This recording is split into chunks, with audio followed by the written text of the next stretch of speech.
ان کی پاکی کا خدائے پاک کرتا ہے بیان، آئے تطہیر سے ظاہر ہے شان اہل بیت۔ بسم اللہ الرحمن الرحیم، اللہم صلی علی محمد و آل محمد و عجل فرجہم۔ قائم ٹی وی ٹورنٹو کی جانب سے السلام علیکم۔ آپ کے پسندیدہ پروگرام مکتب اہل بیت کے ساتھ آپ کا میزبان عباس نقوی حاضر خدمت ہے۔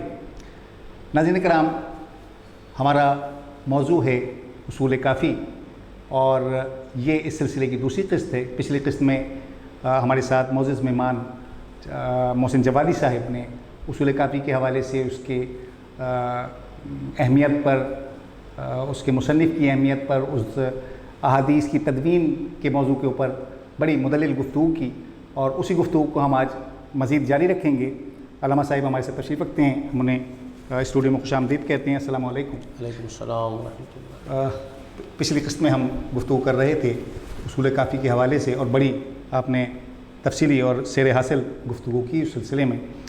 آج ہم وہیں سے بات کو آغاز کرتے ہیں کہ یعقوب کلینی رحمۃ اللہ علیہ پہ بات ہو چکی، اس کتاب کے مترجم کے حوالے سے کچھ فرمائیے آپ۔ اعوذ باللہ من الشیطان الرجیم، بسم اللہ الرحمن الرحیم۔ کافی کے جو مترجم ہیں کسی تعارف کے محتاج نہیں ہیں، السید ظفر حسن امروہی صاحب، کہ جو ایک علمی ادبی گھرانے سے تعلق رکھتے تھے جی، اور جن کے آباء و اجداد کا سلسلہ کافی سلسلے تک جو ہے وہ علم و ادب سے جڑا رہا ہے۔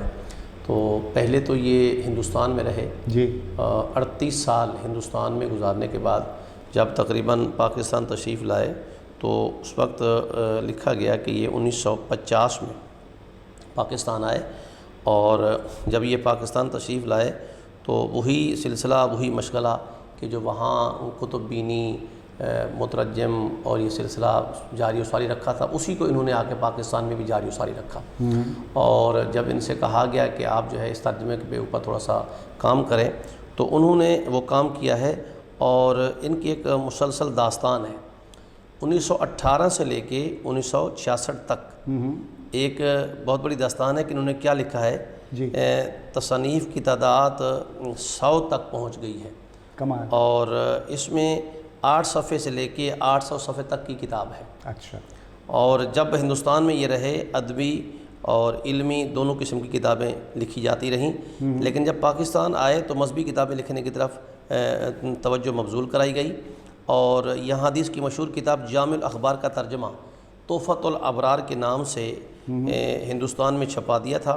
پاکستان میں یہ ترجمہ جو ہے خدمت میں 1962 سے شروع ہوا، اور پہلے مناقب ابن شہر آشوب کا ترجمہ مجمع الفضائل کے نام سے وہ بھی سید حسن ظفر امروہی صاحب نے کیا ہے، اور جو قسط در قسط پھر یہ ایک رسالہ چھپتا تھا نور کے نام سے، اچھا، اس میں آغا صاحب کا یہ مراسلہ مسلسل آتا رہا، اور یہ ترجمہ بھی مجمع الفضائل کا آتا رہا، جو کہ سپٹمبر 1964 تک 2 جلدوں میں یہ مکمل ہو گیا۔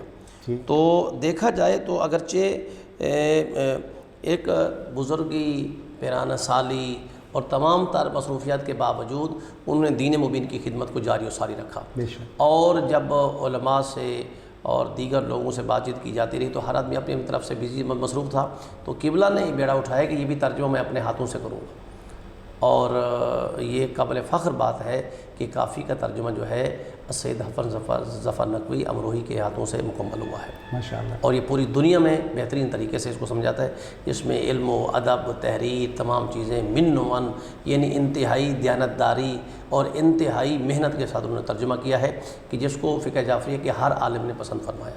کیا کہیں، کیا کہیں، سبحان اللہ۔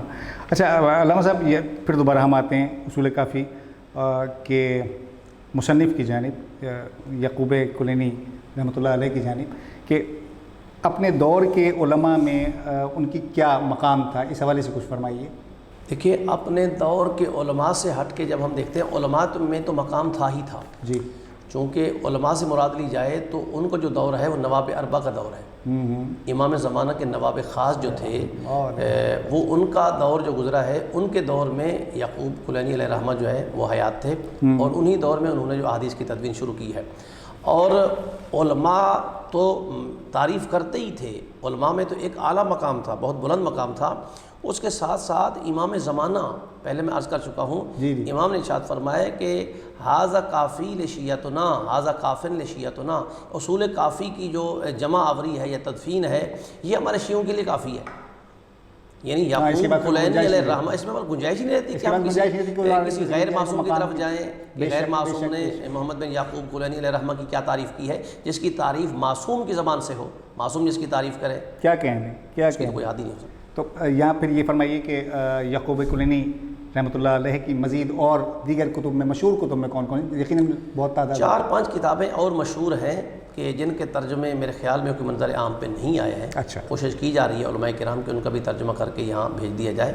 تو 4-5-6 کتابیں جو مشہور ہیں وہ اب فرداً میرے ذہن میں نہیں ہیں، تو وہ کتابیں بھی آغا صاحب کی جو ہے بڑی شہرت رکھتی ہیں، لیکن وہ حوضہ نجف میں، حوضہ قم میں غالباً ضرور وہ مطالعے میں آئی ہوں گی علماء میں، لیکن ان کے ترجمہ بھی منظر عام پہ نہیں آ سکے۔ اچھا، یہ ویسے ترجمے کا جو سلسلہ ہے یہ اس بارے میں کچھ فرمائیے کہ ہمارے ہاں پاکستان میں ترجمہ، یا پاکستان یا ہندوستان میں کہہ لوں، یا ایران ہی کی سطح پہ، ایران اور عراق کی سطح پہ وہیں پر ہی جو ترجمے ہو جاتے ہیں وہ بس ہو جاتے ہیں، یہ یہاں سے بھی ہمارے یہاں سے ہو رہے ہیں؟ نہیں، دیکھیں ابھی کچھ ہمارے مترجم حضرات جو ہیں اس بارے میں کافی محنت کر رہے ہیں، دن رات ایک کر رہے ہیں، اگرچہ کمی ہے، خامی ہے۔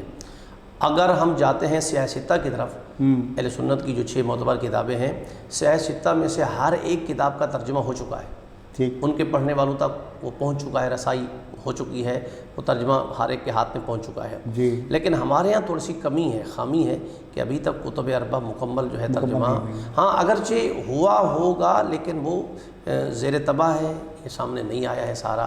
تو انشاءاللہ اس میں بھی علماء کرام بڑی کوشش کر رہے ہیں۔ باقی علمی طبقوں میں یا علمی حلقے میں تو یہ ساری چیزیں واضح ہیں، وہ تو صاحب مطالعہ جو ہے مطالعہ کرتے ہیں، لیکن بالخصوص ہندو پاک میں جو عربی اور فارسی کو نہیں جانتے ہیں، جی، ان کے لیے ان کا ترجمہ ہونا بہت ضروری ہے۔ تو اگرچہ تھوڑی سی کمی ہے، اور انشاءاللہ خداوند عالم سے دعا ہے کہ وہ پوری ہو جائے اور ترجمہ پورا جو ہو جائے، اور تشیع کے ہاتھوں میں، ہر فرد کے ہاتھ میں ہونا چاہیے انشاءاللہ۔ تو یہ علامہ صاحب اصول کافی میں مزید اور تھوڑی سی اس کے موضوعات یا اس کی اہمیت پر جو مزید تھوڑا سا ہمارے ناظرین کو بتائیے تاکہ اس کا بہتر طور پہ تعارف ہو سکے۔ دیکھیں، اس بارے میں موضوعات جو ہیں اصول کافی میں اصول الدین پہ گفتگو کی گئی ہے، جی، توحید، عدل، نبوت، امامت، قیامت، ان 5 چیزوں کے بارے میں، معصومین اور بالخصوص رسول خدا کی حدیث اور پھر معصومین کی حدیث، اور چونکہ جو معصوم سے بھی ہے یعنی نبی کے علاوہ نبی کی اولاد میں سے بھی ہے، تو اس کا سلسلہ بھی معصوم سے جا کے ملتا ہے۔ جی، تو چونکہ ہمارے یہاں سلسلۃ الذہب ہے، مثلا چھٹے امام نے فرمایا تو انہوں نے 5 میں سے سنا، 5 نے اپنے بابا سے سنا، انہوں نے پھر اپنے بابا سے سنا، انہوں نے پھر مولا علی سے سنا، مولا علی نے پھر رسول خدا سے سنا۔ لیکن جب ہم اس چیز کو دیکھتے ہیں تو یہ سلسلہ ہمارے فقہ جعفریہ میں وہ حدیث جو اس کا سلسلہ معصوم تک پہنچے یا قرآن تک پہنچے وہ ہمارے لیے معتبر ہے، اور اس سلسلے کے لیے 2 ہستیوں کا ہونا انتہائی اہم ہے۔ ایک مولا علی علیہ السلام ہے اور ایک بی بی فاطمہ الزہرا سلام اللہ علیہ۔ چونکہ احادیث کے مین مرکز جو ہیں یہ ہیں، انہوں نے رسول خدا سے سنی ہے، بلکہ یہاں ایک سرکار امیر المومنین حضرت علی ابن ابی طالب علیہ السلام فرماتے ہیں کہ جب میں پوچھتا ہوں تو بھی حضرت رسول خدا بتاتے ہیں، اور جب چپ رہتا ہوں تو بھی حضرت رسول خدا خود بتاتے ہیں۔ کیا کہیں؟ تو یعنی مولا علی یہ فرما رہے ہیں کہ میں پوچھتا ہوں تو بھی رسول خدا زبان کو جنبش دیتے ہیں، اور ارشاد فرماتے ہیں میں نہیں پوچھتا ہوں تو بھی بتاتے ہیں۔ اور یا پھر خلوت میں دیکھیں، جلوت میں دیکھیں، دوسری ہستی جو حضرت بی بی فاطمہ الزہرا سلام اللہ علیہا کہ جو حدیث کا سمجھے منبع ہے، مرکز ہے۔ لیکن پہلے میں عرض کر چکا ہوں کہ یہ تاریخ کی مورخ کی ستم ظریفی ہے کہ جو بابا کے پاس رہی، جن کی تربیت بابا نے کی ہے، ان سے صرف 19 حدیثیں لی گئی ہیں۔ اللہ اکبر، اللہ اکبر۔ اس سلسلے میں چونکہ ہم معصوم تک اپنے سلسلے کو جوڑنا چاہتے ہیں تو ہمارے لیے جتنی بھی حدیث ہم وصول کرتے ہیں وہ معصوم سے لیتے ہیں۔ تو یہ 19 حدیثیں جو دی گئی ہیں اس کے علاوہ کیا تلف ہو گئی ہیں، ضائع ہو گئی ہیں، یا کیا وجہ ہے؟ وجہ یہ ہے کہ چونکہ رسول خدا کی وفات کے تھوڑے عرصے کے بعد بی بی جی اسی دنیا سے چلی گئی ہیں، بی بی کی شہادت ہوتی ہے، جی جی اور غم دکھ کی وجہ سے ہم اس کو شہادت ہی کہتے ہیں، بے شک، اور دروازہ جلانا اور ساری چیزیں روایت جو ہیں، لیکن بابا کی حیات میں تو رہی ہیں، مولا علی علیہ السلام کی عقد میں کم و بیش 9 سال رہی ہیں، جی ہاں تو 9 سال میں بی بی نے حدیثیں بیان نہیں کی ہوں گی، کی ہیں، بالکل، لیکن جب ان کتابوں کی شکل میں لائی گئی ہیں تو ان میں بی بی کی حدیثوں کو حذف کر دیا گیا۔ اگر ہم چاہتے ہیں تو یہ علمی بات ہے، کوئی اختلافی بات نہیں ہے، جی جی اگرچہ بات کہیں تک بھی پہنچ جائے، ہم یہ کہنے کو بالکل جو ہے کوئی آر محسوس نہیں کرتے ہیں کہ احادیثوں کو، وہ احادیثیں کہ جو آل محمد سے لی گئی تھیں ان کو پس پردہ کیا گیا، جی بالخصوص مولا علی کے دور میں جب حاکم شام کا دور تھا جی تو اس نے اپنے شاہی خزانے پہ چند راویوں کو معین کیا، اور انہوں نے ایسی لاکھوں حدیثیں گھڑیں، لاکھوں حدیثیں بیان ہوئی ہیں جی جو انہوں نے اپنے شاہی خزانے سے لکھوائی گئیں، اور یہی بات میں پہلے کہہ چکا ہوں کہ جو 2 سال رسول اللہ کی حیات میں کلمہ پڑھ کے رہتا ہے اس سے تو ہزاروں کی تعداد میں حدیثیں ہیں، تو یعنی یہ جو سلسلہ تھا یہ آل محمد سے دشمنی کا سلسلہ تھا، آل محمد سے دشمنی کا شاخسانہ تھا۔ بے شک بے شک۔ قبلہ چھوٹے سے بریک کا وقت ہو گیا ہے، اجازت دیجیے یہیں سے بات کو آغاز کریں گے۔ ناظرین کرام، چھوٹے سے بریک کے بعد واپس آتے ہیں، قائم ٹی وی کے ساتھ رہیے گا۔ آئے تطہیر سے ظاہر ہے شان اہل بیت، آئے تطہیر سے ظاہر ہے شان اہل بیت۔ خوش آمدید ناظرین، ہم بریک سے واپس آ گئے ہیں اور علامہ صاحب ہمارے ساتھ موجود ہیں، وہیں سے بات کا آغاز کرتے ہیں۔ علامہ صاحب، قرآن کریم سے بات کا جو ہے شروع کرتے ہیں کہ قرآن کریم میں لفظ حدیث کتنی بار استعمال ہوا ہے، کس انداز میں؟ اعوذ باللہ من الشیطان الرجیم، بسم اللہ الرحمن الرحیم۔ حضور دیکھیے گا کہ قرآن کریم میں چند مقامات ایسے ہیں جہاں لفظ حدیث کو استعمال کیا گیا ہے۔ پہلے نمبر پہ سورہ النازعات کی آیت نمبر 79 ہے، اس میں اللہ نے ارشاد فرمایا حل اتاک حدیث موسیٰ، کہ کیا تیرے پاس موسیٰ کی حدیث آئی ہے۔ اچھا، تو لفظ حدیث یعنی حدث سے ہے، نکلنے سے ہے، یعنی جو حضرت موسیٰ علیہ السلام نے نطق کیا ہے، اس کی زبان سے جو جاری ہوا ہے کلمہ، تو اس کو یہاں پہ بیان کیا گیا ہے، تو یہاں قرآن کریم میں لفظ حدیث آیا ہے۔ ٹھیک ہے۔ دوسرے نمبر پہ سورہ زاریات کی آیت نمبر 51 ہے، یہاں بھی ارشاد ہوتا ہے کہ حل اتاک حدیث ضیف ابراہیم، اگرچہ حضرت ابراہیم علیہ السلام کی کا ذکر ہو رہا ہے مگر یہاں بھی لفظ حدیث کو ذکر کیا گیا ہے۔ جی جی۔ پھر ایک اور مقام پہ سورہ یوسف ہے، آیت نمبر 12 ہے، اس میں ارشاد فرماتے ہیں کہ وَلِنُعَلِّمَهُ مِن طَوِيلِ الْأَحَادِيثِ ہے، تو یہاں بھی جو ہے لفظ حدیث کا تذکرہ ہوا ہے۔ تو یعنی حدیث کا لفظ جو بھی ہے، لفظ حدیث بھی قرآن میں یہ 3 مقامات ہیں، ممکن ہے اس کے علاوہ بھی کئی مقامات پہ موجود ہو، تو جس کو سرسی طور پہ میں نے کوڈ کیا ہے، تو کم از کم یہ 3 مقام ایسے ہیں کہ جہاں پہ قرآن نے اللہ نے واضح طور پہ لفظ حدیث کہا، ارشاد فرمایا۔ بالکل بالکل بالکل۔ اچھا قبلہ، مشہور ترین راوی جو ہیں احادیث کے، وہ ان کے بارے میں کچھ فرمائیے، کچھ ایسے نام بتائیے جو مشہور ہیں، تاکہ پڑھنے والے کے لیے جب وہ پڑھے گا تو اس کو وہ آپ سے سنے ہوئے نام ایک دم ذہن میں آئیں گے کہ ہاں یہ راوی موجود ہیں اور یہ سکھائیں۔ دیکھیں، طرفین میں مختلف راوی ہیں جن کی تعداد کافی زیادہ ہے، جی جی، اور ہر راوی کے بارے میں کہ اس نے کتنی حدیثیں نقل کی ہیں وہ بھی موجود ہیں۔ جی جی، تو میں دونوں کو ملاتے ہوئے جناب کے سامنے بیان کر دیتا ہوں۔ جی جی، تو لکھتے ہیں کہ حضرت ابو ہریرہ سے جو روایتیں نقل ہوئی ہیں ان کی تعداد 5374 ہے، تو یہ حضرت ابو ہریرہ بھی راویان حدیث میں سے ہیں، برادران اہل سنت کے ہاں، سواد اعظم کے ہاں۔ اس کے بعد دوسرا نمبر سواد اعظم میں برادران اہل سنت میں حضرت عائشہ کا آتا ہے، انہوں نے جو روایتیں بیان کی ہیں، حدیثیں بیان کی ہیں، وہ 2220 ہے۔ اچھا۔ اس کے بعد خلیفہ اول کا نام آتا ہے 142 حدیث، پھر خلیفہ ثانی 537، عبداللہ ابن عباس سے 1500، اور حضرت فاطمہ الزہرا سے میں پہلے کہہ چکا ہوں کہ یہ برادران کے، فقہ جعفریہ میں نہیں کہہ رہا ہوں، اہل سنت کے ہیں یہی ہے کہ یہ بھی راویان حدیث میں سے بیوی بھی ہیں، ان سے 19، اور مولا علی علیہ السلام سے جو حدیثیں ہیں اہل سنت میں 586 حدیثیں یہاں پہ پائی جاتی ہیں، موجود ہوتی ہیں۔ تو اسی طریقے سے یعنی اصحاب صفہ میں سے جو لوگ تھے کہ جو ہمیشہ یعنی فقراء، جن کو ہم کہتے ہیں کہ فقراء اصحاب صفہ میں سے تھے، ان سے بھی اتنی بڑی تعداد احادیثوں کی ہے جی جبکہ ہمارے پاس جو ہے معصومین علیہ السلام کے چند اصحاب ہیں جن سے روایتیں درج ہیں، اور وہ سلسلہ زیادہ دور کا نہیں ہے، قریب کا ہے، ٹھیک زیادہ قریب کا ہے۔ اور جیسا کہ ہم ابھی بات کر رہے تھے یعنی شیخ کلینی علیہ رحمہ کی، تو چونکہ ان کا سلسلہ جو ہے وہ جو احادیث کا بیان ہے یہ بھی معصومین سے ہے، لیکن ان کے بارے میں یہاں ملتا ہے کہ یہ بغداد میں دفن ہیں، اور حالانکہ سوال تو آپ کو دوسرا ہے لیکن میں اس کو ایڈ کرتے ہوئے بیان کر رہا ہوں تاکہ یہ بات ذہن میں آ گئی ہے تو رہ جائے گی۔ تو ان کی آل محمد سے محبت جو یہاں سے واضح ہوتی ہے کہ جب بغداد کے حاکم نے آرڈر دیا کہ ایسا کریں کہ آپ جو ہے 7ویں امام کی قبر کشائی کریں، اور اہل تشیع جن کو وہ رافضی کہتے تھے کہ رافضی کو عقیدہ ہے کہ ہمارا امام جو ہے صحیح سالم ہوتا ہے، تو آپ ایسا کریں کہ ان کی قبر کشائی کریں، انہیں پتہ چل جائے گا کہ امام قبر میں صحیح سلامت ہے یا نہیں ہے۔ تو ان کے ایک درباری نے کہا کہ نہیں، ہم نے تو یہ بھی سنا ہے کہ اگر ان کا کوئی محب ہے، غلام ہے، تو ان کی قبر بھی کشائی کریں گے تو ان کی میت بھی سلامت رہے گی۔ تو انہوں نے کہا کہ ہمارے اس بغداد میں محمد بن یعقوب کلینی علیہ رحمہ کی قبر ہے، پہلے اس کی قبر کشائی کی جائے۔ اچھا، تو جب محمد بن یعقوب کلینی علیہ رحمہ کی قبر کشائی کی گئی، دیکھا تو جسم بھی صحیح سالم تھا، کیا کہنے، کفن تک بھی میلا نہیں ہوا۔ سبحان اللہ سبحان اللہ۔ تو ہم کہتے ہیں کہ ہم آل محمد سے ہی احادیث کو لیتے ہیں، اور آل محمد کے جو محبان ہیں ان سے ہم احادیث کو لیتے ہیں۔ بے شک بے شک، سبحان اللہ، بہترین۔ قبلہ یہ فرمائیے کتاب کتب اربعہ میں سے ہر کتب میں کتنی احادیث جو ہیں وہ آئی ہیں، کتنی احادیث مل جاتی ہیں ہمیں؟ کتب اربعہ جیسے پہلے میں کر چکا ہوں کہ اصول کافی، فروع کافی کو ایک شمار کیا گیا ہے، ملا یاسر الفقی، استبصار اور تہذیب الاحکام۔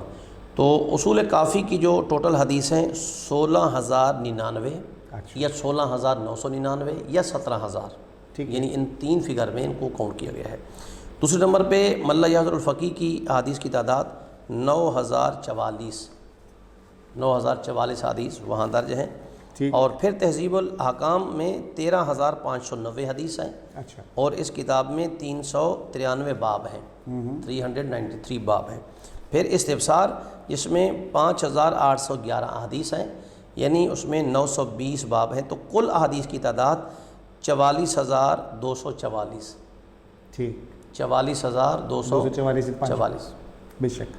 علامہ صاحب اب تھوڑا سا میں بات کرنا چاہوں گا، نئی جنریشن ہماری جو کتاب سے کم اور کمپیوٹر اور موبائل سے زیادہ واقف ہے اور اس سے زیادہ مربوط ہے، تو اس حوالے سے میں چاہوں گا کہ کتابیں PDF کی شکل میں ہمیں ملتی ہیں لیکن وہ ریلائبل نہیں ہیں۔ کیا آپ ایسے کچھ ادارے، کچھ ایسی جگہ، کوئی جگہ بتا سکیں گے کہ جہاں سے اگر ہمارے نوجوان چاہیں تو PDF وہاں سے حاصل کریں اور یہ یقین ہو کہ یہ مستند ہے، اس میں کوئی ترمیم، اس میں کوئی تبدیلی نہیں ہے، چونکہ تبدیل شدہ چیزیں بہت زیادہ موجود ہیں، بالکل ریلائبل نہیں ہیں؟ جی، جیسے آپ نے عباس بھی فرمایا کہ ہماری نوجوان نسل جو ہے وہ دیگر کاموں میں زیادہ مشغول ہو چکی ہے، اور کتاب سے محبت، کتاب دوستی یہ بہت کم ہو گئی، بہت کم ہو گئی ہے۔ پرانے زمانے میں آپ چلے جائیں تو لوگ کتاب سے دوستی رکھتے تھے، کتاب سے محبت کرتے تھے، اور اس میں انسان کو ترقی بھی حاصل ہوتی تھی۔ بالکل، عام لفظوں میں ہم کہتے ہیں کہ پہلے کتاب سے کیسٹ بنتی تھی اور آج کیسٹ سے کتاب بن رہی ہے۔ تو جب کتاب سے کیسٹ بنتی تھی اس میں ترقی ہوتی تھی، محنت ہوتی تھی، بالکل، اور جب کیسٹ سے کتاب بن رہی ہے تو اس میں کوئی محنت نہیں ہے، اور وہ سلسلہ جو کتاب بینی کا یا مطالعہ کتاب کا تھا وہ انتہائی ختم ہو رہا ہے۔ بالکل، تو اس بارے میں تو ہر فرد کی ایک اپنی ذمہ داری ہے کہ اپنی اولاد کو، اپنی نوجوان نسل کو کتاب سے دوستی کا سلسلے کو جو ہے نا جاری و ساری رکھوائے، کہ ان کو ایسا راغب کرے کہ بچے جو ہیں وہ کتاب سے محبت کریں، نہ کہ انٹرنیٹ ہے اور اس کے جو منفی استعمال ہیں اس جانب چلے جائیں۔ دوسرے حوالے سے جو آپ نے کہا ہے کہ وہ PDF وغیرہ کا جو سلسلہ ہے وہ ٹھیک ہے، لیکن PDF کا سلسلہ جو ہے وہ ہمارے لیے قابل اعتبار نہیں ہے، وہ معتبر نہیں ہے، بالکل، چونکہ آج دشمن جو ہے بہت گہری سازش میں چلا گیا ہے۔ ہم دیگر کتابوں کو دیکھتے ہیں تو اس میں ایسی ایسی روایتیں جو فقہ جعفریہ کے اساس کے خلاف ہیں، بالکل، جیسا کہ نبی کریم کی 4 بیٹیوں والی روایت جو ہے ہماری کتاب منتہی الامال شیخ عباس قمی کی، جس کا ترجمہ ہوا احسن المقال کے نام سے، اس میں درج کی گئی ہے، اور جب اس میں ترجمہ کیا ہے قبلہ صفدر حسین نجفی علی اللہ مقامہ نے، تو انہوں نے پھر ایڈ کیا ہے کہ یہ جو روایت ہے اگرچہ چھٹے امام سے منسوب کر کے بیان کی گئی ہے، یہ ہمارے نہیں ہے، یہ علماء عامہ کی یعنی اہل سنت کے ہاں کی روایت ہے، فقہ جعفریہ کی یہ روایت نہیں ہے۔ تو اس وقت اگر کتاب سے محبت رکھنی ہے، پڑھنا ہے، مطالعہ کرنا ہے، اور پھر یہ رکھنا ہے ذہن میں کہ ہم کسی معتبر کتاب کا مطالعہ کریں جس میں کوئی رد و بدل نہ ہو، تو یعنی پھر آپ فالو کریں جو ہمارے مرکز سے چھپی ہوئی کتابیں ہیں، یعنی حوزہ ہے علمیہ، نجف اشرف ہے، قم المقدس ہے۔ تو ان حوزہ سے جو کتابیں چھپ کے آ رہی ہیں نا، وہ علماء کی زیر نگرانی چھپ کے آ رہی ہیں، تو ان کتابوں کو اگر ہم لیتے ہیں، فالو کرتے ہیں، پڑھتے ہیں، تو اس میں تو کوئی گنجائش نہیں ہے رد و بدل کی۔ باقی ہندوستان اور پاکستان میں بالخصوص دیکھا جائے تو کراچی میں کتنے ایک دو دفعہ جو ہے چھاپے خانے پکڑے گئے کہ جس میں کتابیں غلط چھاپی جا رہی تھیں۔ بالکل بالکل۔ تو یعنی جو ہمارے مرکز سے بک آ رہی ہیں اس کو آنکھیں بند کر کے انسان جو ہے نا وہ اپنے پاس لے سکتا ہے، اور بعد میں اس کا مطالعہ آنکھیں کھول کے کر سکتا ہے۔ بالکل، ہاں، اس یقین کے ساتھ کہ جو کچھ پڑھ رہا ہوں وہ صحیح پڑھ رہا ہوں میں اس میں۔ بالکل۔ علامہ صاحب، یہ جیسے بھی بات ہو رہی تھی ہماری کتب بینی سے دوری، اس میں ہمارے علماء اور ذاکرین کیا اپنا حصہ جو نبھا سکتے ہیں؟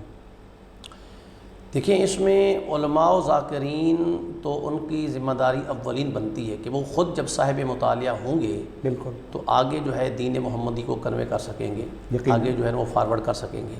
اگر خود انہیں پتہ ہی نہیں ہے کہ آل محمد کی سوانح حیات کیا ہے، بس چند کیسٹیں رٹی ہیں، چند کتابیں پڑھی ہیں بنیادی طور پہ پڑھ کے پھر وہ ممبر پہ آ جاتے ہیں، تو ممبر پہ ہر آنے والا جو ممبر پہ آ رہا ہے یہ نمائندگی کر رہا ہے فقہ جعفریہ کی۔ صحیح۔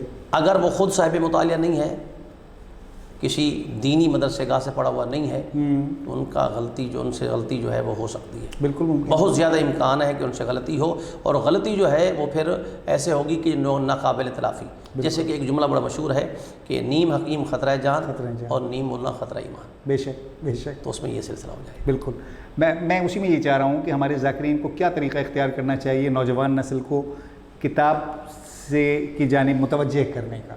کوئی ایسی صورت سمجھ میں آتی ہے، کوئی تجویز آپ دینا اس میں ایک اخلاقی طور کے اوپر ایک لائحہ عمل تیار ہونا چاہیے کہ پڑھا لکھا بندہ ہمارا ممبر پہ آنا چاہیے، صاحب تقویٰ ہو، صاحب علم ہو، صاحب معرفت ہو، تو اس کے لیے ہر آدمی کی ایک ذمہ داری خود بنتی ہے جو ممبر پہ آ رہا ہے۔ اور دوسری بات یہ ہے کہ اگر حوزہ علمیہ سے زیر تعلیم ہو کے آتے ہیں تو اس میں غلطی کا شبہ بھی نہیں رہتا ہے۔ ٹھیک۔ تو اگر آپ چاہتے ہیں، ہر آدمی چاہتا ہے کہ مثلا دیکھ رہے ہیں کہ علماء کی کیا عزت ہے، کیا احترام ہے، تو جہاں آپ کے 3 بچے ہیں، آپ ایک بچہ عالم دین بنانا چاہتے ہیں، تو ان کو دنیاوی تعلیم، اچھی تعلیم دیں۔ اچھی تعلیم دینے کے بعد اسے مدرسے میں داخل کرائیے، پھر حوزہ نجف چلا جائے، قوم چلے جائیں، وہاں سے آل محمد کا دین پڑھ کے پھر مبلغ دین بن جائیں انشاءاللہ۔ قبلہ بہت شکریہ، آپ کی آمد کا ہمارے پروگرام کا وقت ختم ہو چاہتا ہے، ختم ہے، اور یقیناً بڑی اچھی گفتگو ہوئی۔ ناظرین کرام، ہمارے معزز مہمان محترم محسن علی جوادی صاحب نے اصول کافی، علم رجال، کتابوں کی تدوین، احادیث کی اہمیت، مترجم کی اہمیت، ان تمام حوالوں سے ہمارے علم میں اضافہ فرمایا۔ ہم ان کے نہایت شکر گزار ہیں، اور اس کے ساتھ ہی ہمارے پروگرام کا وقت ختم ہوتا ہے۔ السلام علیکم۔ کی پاکی کا خدا پاک کرتا ہے بیان، آیا تطہیر سے ظاہر ہے شان اہل بیت، آیا تطہیر سے ظاہر ہے شان